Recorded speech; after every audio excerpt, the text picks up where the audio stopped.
আসসালামু আলাইকুম। আজকে আমি বানাবো হেলদি মোমো। তার জন্য প্রথমে আমি বাটিতে কিমাগুলো ঢেলে নিয়েছি, তারপর আদা, রসুন, ধনিয়া এবং কাঁচা লঙ্কা কুচি করে নিয়েছি।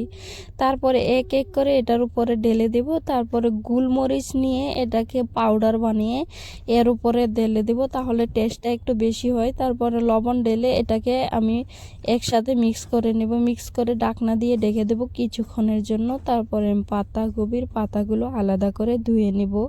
ধুয়ে একটা কড়াই বসিয়ে সেখানে একটুখানি লবণ দিয়ে এই পাতাগুলোকে আমি সিদ্ধ করে নেব 10 মিনিটের মতো। তারপর ঢাকনা দিয়ে আমি ঢেকে দিয়েছিলাম। তারপরে দেখেন একটুখানি পাতাগুলো হয়ে গেছে, তা আমি নাড়িয়ে আর একটুখানি ঢাকনা দিয়ে ঢেকে দেব। এখনও পুরোপুরি হয় নাই। তারপর হয়ে গেলে আমি একটা থালাতে নামিয়ে নিব। এখানে একটু একটু পানি আছে, তার জন্য আমি স্ট্যান্ড বসিয়ে এটাকে আমি উপরে দিয়ে দিব। তারপরে দিয়ে দেওয়ার পরে এগুলোকে ঠান্ডা হওয়ার জন্য আমি ছেড়ে দিব। এইগুলো ঠান্ডা হয়ে গেছে। এখন আমি কিমা এটা পাতার উপরে ঢেলে আমি মোমোজের শেপ দিয়ে নিচ্ছি। তো এটা না সিদ্ধ করলে খুলে যাবে, তার জন্য আমি কিছু কাঠি নিয়ে এটাকে আমি সেট করে দিয়েছি। তারপর এক এক করে আমার মোমোগুলো বানানো হয়ে গেছে। এখন আমি এই পাতাকপির মোমোগুলো আপনি স্ট্যান্ডে বসাতে পারবেন না, সেইখানে ভালোভাবে সিদ্ধ হবে না, তার জন্য আমি এইভাবে সিদ্ধ করলাম। তো মোমোগুলো হয়ে গেলে একটুখানি ভেজে নেব। তার জন্য আমি তাওয়া বসিয়ে ওখানে একটুখানি তেল দিয়ে এক এক করে মোমোগুলো ঢেলে দিয়েছি।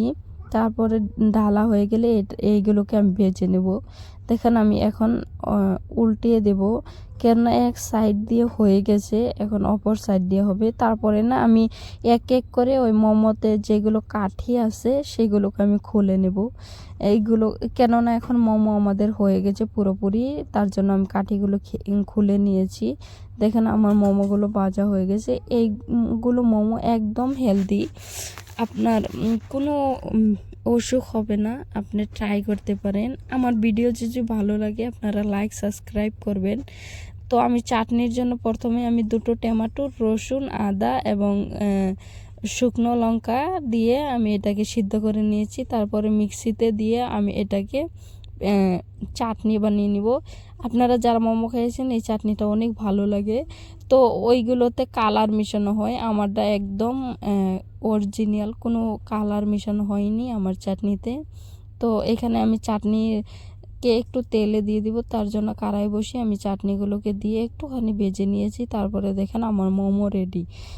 লাইক সাবস্ক্রাইব করতে ভুলবেন না। আমার ভিডিও যদি ভালো লাগে তাহলে শেয়ার করবেন।